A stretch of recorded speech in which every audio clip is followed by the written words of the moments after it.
come on up here. So come on up here, then you can sit in a chair and use the microphone.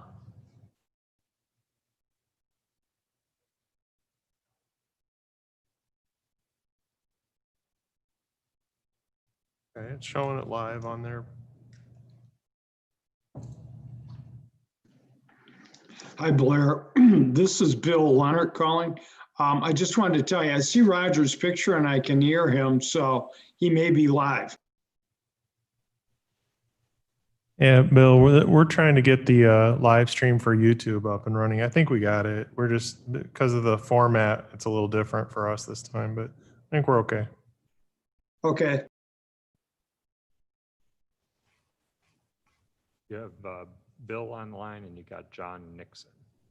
Yeah, So he may be live. we got it. Okay, good. It's working that way, but excellent. But that's interesting. We're all good. That's interesting to know that only the host can live stream. Yeah. Well, and you can live stream from here and get the audio from there. Isn't that Yeah. great? I love that. We'll call that a feature. Although when I'm on that computer, in the past, I've joined without computer audio. So if we're going to stream from there, you got to make sure, of course, then to join. No, really? There can't be audio from there with this one. Because it is, it's just streaming from the website to website. How are you? It's like, how do it know? It's excellent, man. Got a packet for you. I lost my mask somewhere, Blair. Black. I don't see it. I put it in here, maybe. I don't know what I did with it.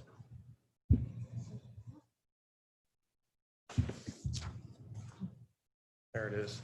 Thought I took it off when it came in. Doing good. How you doing? It's going real well. Good. Yeah, That's the good. therapist is happy, so I'm happy. Yeah. Well, that's good. Yep. Can you drive and I'm everything? gonna make a public comment. Oh, no. I don't know how that timer works. Whole thing. Hey, Andy. Mhm. And afterwards, I got some radios off my truck. One's just got to be programmed for everything. And What time is it? Oh, 1 o'clock. they're older ones, so I don't know if they're We'll wait just a minute or two and then get started. channel, and it's just like, oh, you got Blair. Channel, and it's just like a loud squeal every time we mic up or something. So, and it's on more than one, so. Alright. Anyway, One more for a quorum. I believe the sheriff said he would be joining virtually, so hopefully he'll jump on in a second. All right. Could send a quick reminder. Yep. Want to send another one? Keep tormenting Hmm. them. Every hour on the hour.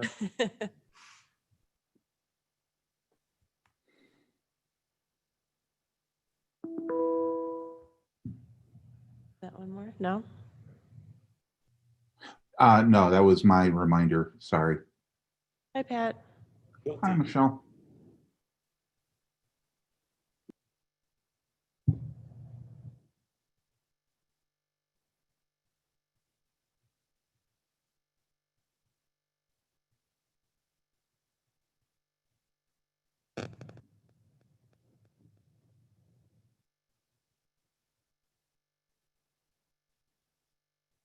Chief Nadenhoff was going to make it, but he got sidetracked with something going on in Wayne, so I don't know if he'll make it.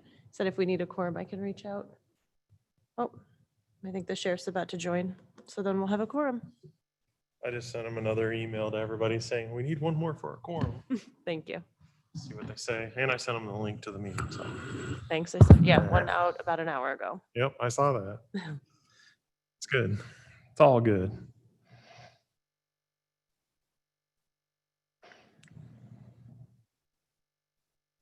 The only thing we're missing is like afternoon dessert and coffee.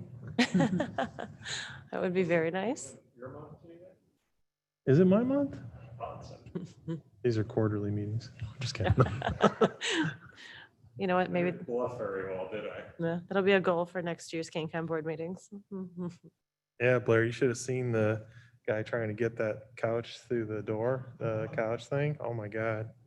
Did it take the feet off or anything? Dude, I mean, another millimeter and it wouldn't have went. All right. All right, Michelle, I'm here. Sorry about that. No problem. Hi, Sheriff. All right. worries. Well, I think we have a quorum. What time is it? It's about 1:02 PM. So we will call the KaneComm Board meeting to order.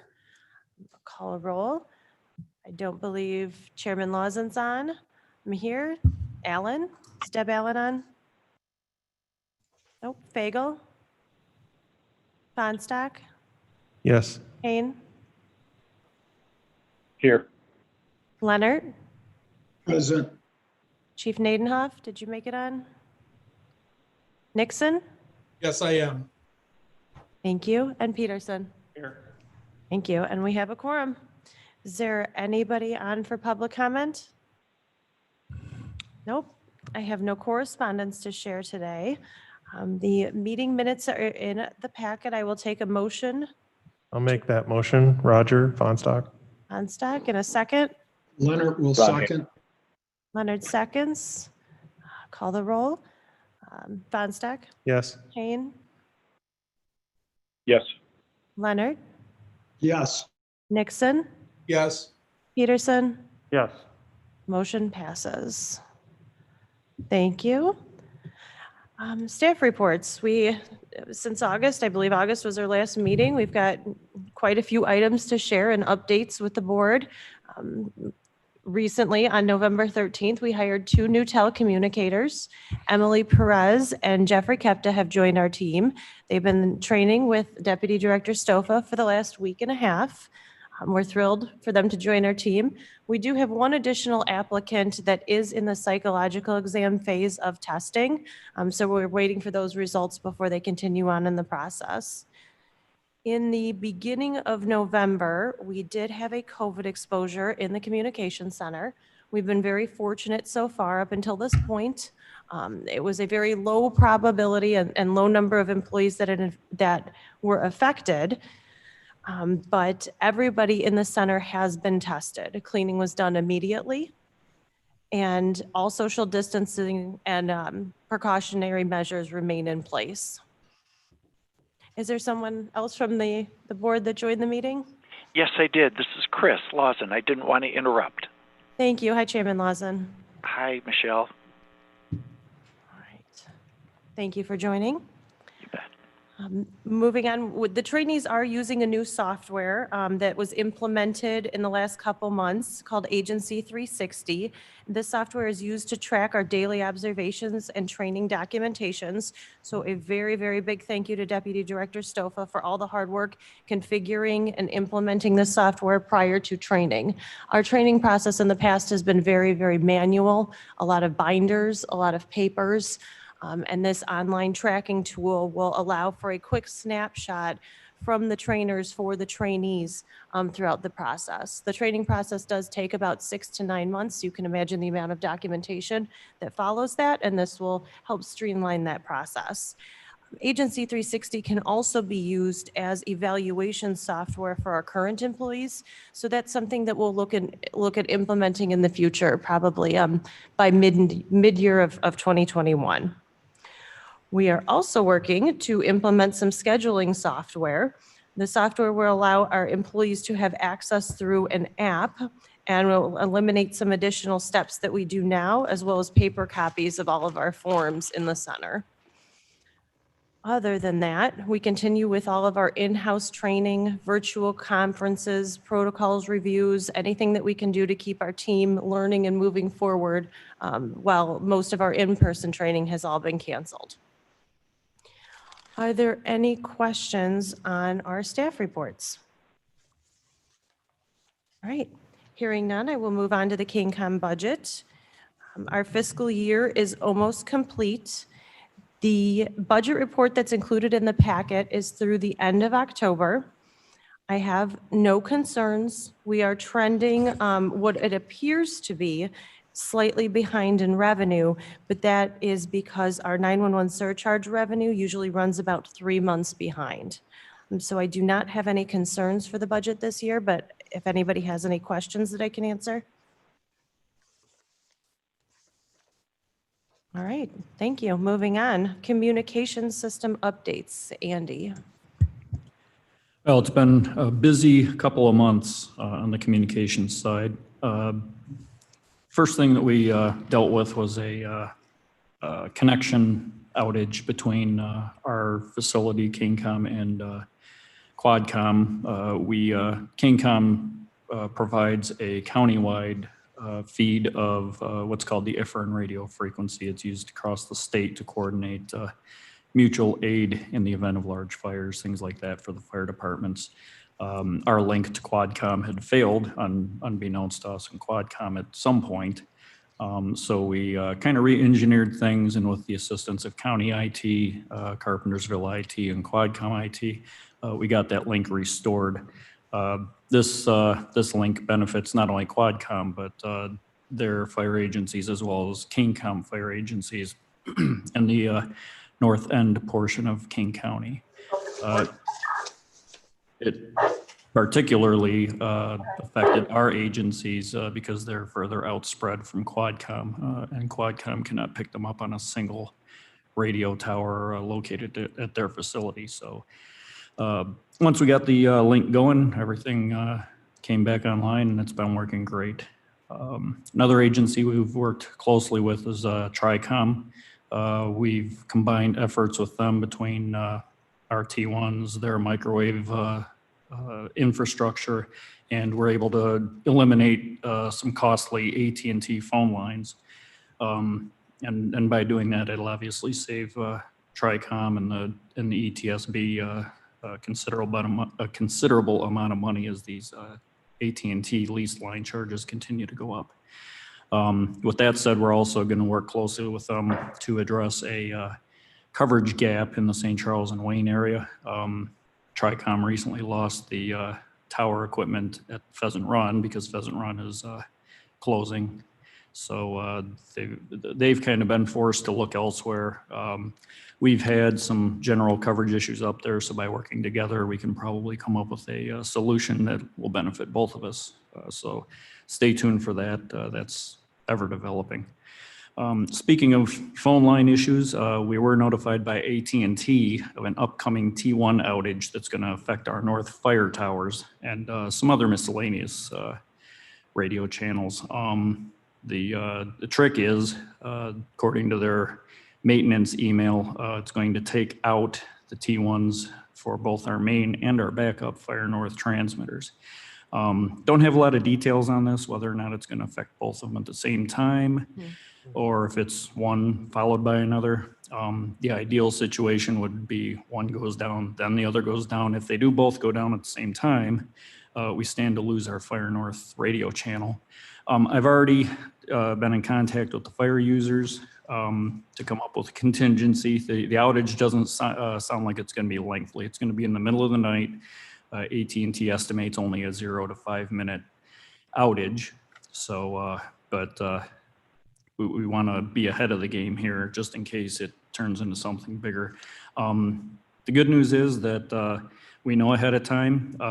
Things such as the Zello app, which we implemented a year or two ago, will continue to work. So fire users who are connected to that app on their cell phone will still be able to communicate with the county on that app. There are some other users who are also going to monitor their telephones. So if the system does go down, we can either get them on the app or via phone call. So we'll see how that goes. That's scheduled for December 4th in the middle of the night. And everybody is aware of that. Moving back to KaneComm, recently we've added 2 more operating positions in dispatch to bring us up to a total of 8 operating positions. The 2 new positions are not outfitted yet with the computer equipment, but the physical desks that you sit at are there. We did have the electrical and the data cabling for that for those 2 new positions run. That just got finished up this past week. So at this point, we should be ready for, other than some minor cosmetic things, we should be ready to implement CAD, phone, and radio computers at those positions. In addition to that, and all that wiring, we've also spent a considerable time rewiring the data center that houses all of our electronics equipment for KaneComm.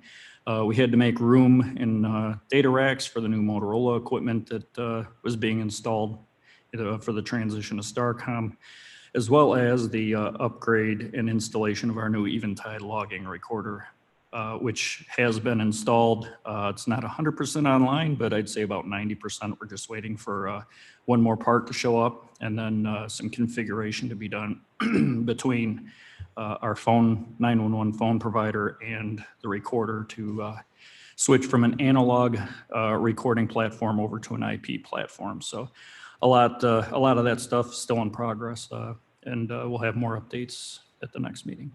That's all I have. Thank you, Andy. And as part of that recorder update, that was something that we had received our Next Gen 911 grant for. So about $47,200 will cover the cost of putting that recorder in. And then KaneComm has only about a $4,000 difference that we'll have to cover as part of that. So as soon as that installation is complete, then we will complete the necessary paperwork for the grant. And then we will be Next Gen 911 ready for not only the recorder system, but also the phone system, and meet all the requirements as determined by the state. Also, as part of our communication systems update, since we last met in August, Andy mentioned the Starcom equipment. It's been a project that's been ongoing for the past couple of months.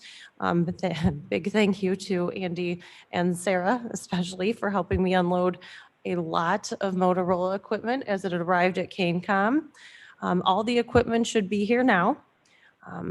Where we're at in the process is working on the beginnings of the fleet mapping, the MOUs for access to channels with our neighboring agencies and also neighboring counties. And as part of this project, our VHF system is not going our way. Our VHF system remains intact. But as part of the addition to Starcom, all of the police agencies will receive dual band portable radios, and our fire agencies will receive, police agencies will receive 4 of the dual band portable radios, and fire agencies will receive 2 of the fire grade portable radios. The sheriff's office has additional equipment, and I'm aware of some other users that have purchased some additional equipment outside of this, but that is all part of the project. Also part of the project is the infrastructure that is already in place within the county for Starcom. KaneComm does not need to add additional to that. So the infrastructure is in place throughout the county, and agencies that agencies that are interested in purchasing additional equipment, we've worked with one-on-one and looped Motorola in to do so. Does anybody have any questions about that project? Hey, Michelle, I just have an addition to that. It's Ron Hain. Thank you. As we work through this again, thank you to Andy and Sarah for all of their work, and you, Michelle, in the Starcom project. This is a $4 million project that's going to put us on a platform that will benefit everybody in Kane County, not just law enforcement and fire, but the community as well, and get us that encrypted radio network that allows us to kind of do what we do now in COVID times, and that is how we were able to use CARES Act funding to make this all happen. So one of the big elephants in the corner when it comes to CARES Act funding is, hey, are you going to be able to execute on this by December 30th? Is the equipment going to be in use? So we have deployed, I would say, more than half of the equipment currently, and that's in regular form. It is in use. We do have to pull that back in for a couple of weeks in early December for some reprogramming work, and they'll be redeployed back out. So we have all of the equipment on hand, so meeting CARES Act requirement number 1 before December 30th, and the equipment is in use by specification of the CARES Act. So, of course, this is important to this board because we all remember that when it comes to CARES Act, if we don't meet all of those parameters, we could be on the hook for it out of the general fund budget. So I say all that to say this: I'm very happy where we are right now. I'm happy with Motorola's service to date, and just proud that we're able to get this done for the entire community. Yes, thank you, Sheriff. And as part of this project too, that does include 10 radio Motorola MCC 7500 radio consoles for KaneComm. And a representative is even here from Motorola right now, working on programming some of those PCs. So as Andy mentioned, the additional positions that are going in the room, that is in preparation for the consoles that are arriving too. So this will be a project that will, have many of our resources through the remainder of this year.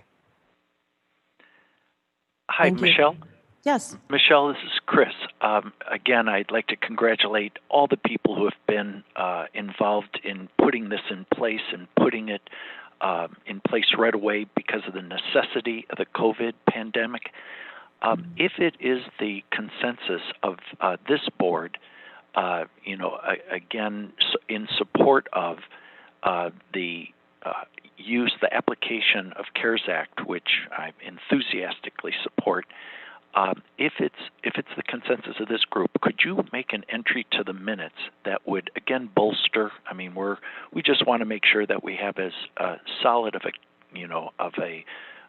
case, at the point when the audits take place a year and a half, 2 years from now, that you can just pull out the file, and one of the entries to the file would be today's meeting, where it was again expressly supported, again under the reality of necessary spending due only to the changes that COVID made every public service call now a public health call.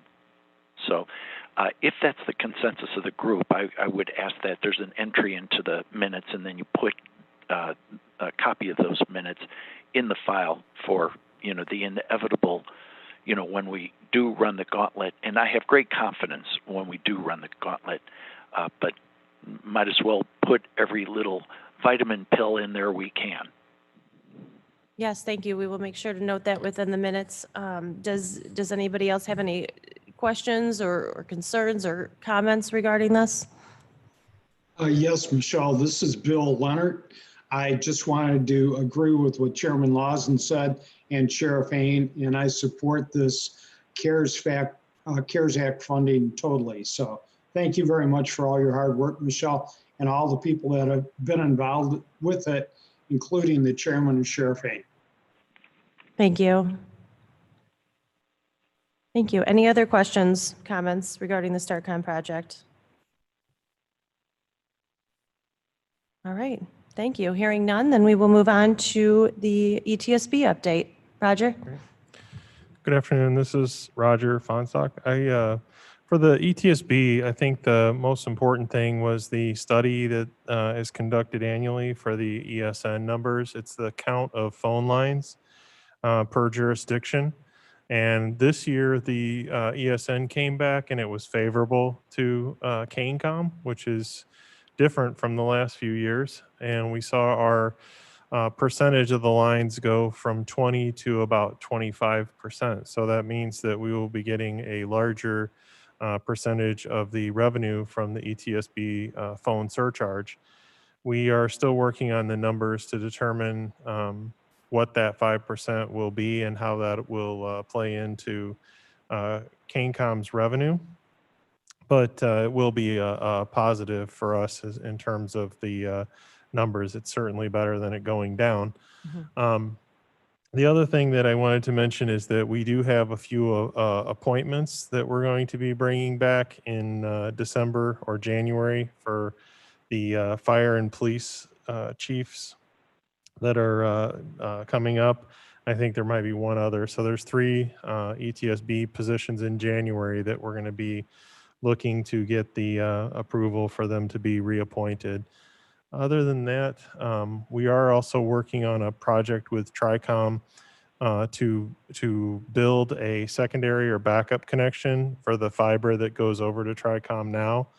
Right now, they work and operate off of a fiber connection that's run through the City of St. Charles Public Works, and that connects into the Judicial Center. And what we're looking to do is to build a dedicated connection that TRICOM and the county would maintain separate from Public Works. Mainly that's for responsiveness so that we can get access to it and repair it or service it whenever we need to versus when Public Works from St. Charles will get to it. Other than that, I think the ETSB passed their budget, and in that budget, normally we do, I believe it was a 30-70 split. 30% of the revenue was used for the operations of the ETSB, and 70% was passed through to the agencies.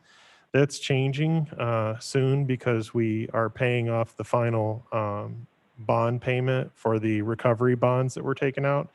So at the point where we pay the last recovery bond payment, I believe the ETSB will have somewhere in the neighborhood of $150,000 to $160,000 in revenue that was dedicated to debt service that will become part of the pass-through. So we're readjusting the share to 25% and I believe 75% this year for the revenue sharing.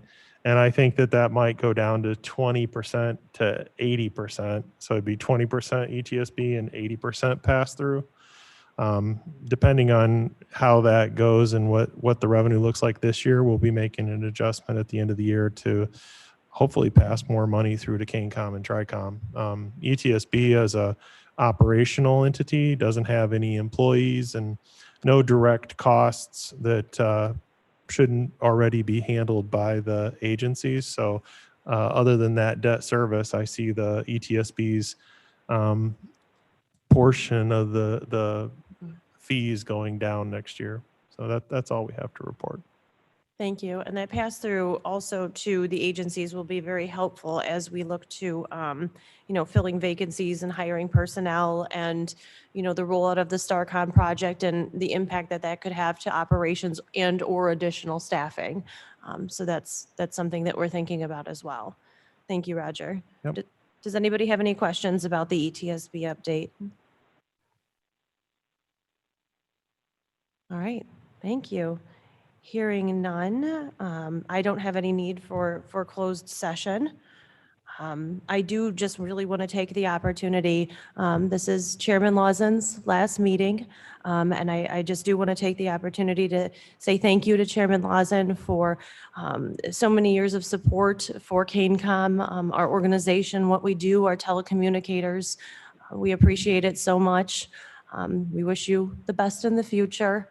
But yeah, any other comments? Well, Michelle, thank you very much. This is like playing with a varsity squad, with all the people on this committee, and what a good captain to the team you are. Both, very bright and very empathetic in high stress, and everybody supports your work. Thank you. All right. Well, hearing nothing else, I will take a motion to adjourn. So moved. Thank you. Fonstock and seconded by Peterson. Thank you all. Have a very happy Thanksgiving. Stay safe. Talk to you soon. In favor? Okay, you too. Bye-bye. Thank you. Approved. Goodbye. All right.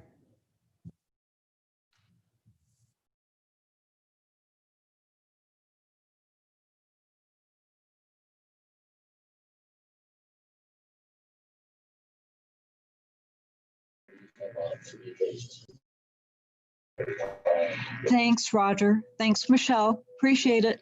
Happy thanks. Oh, yeah. All right. Thank you, guys. Hopefully, Michelle, we'll get the price for what we're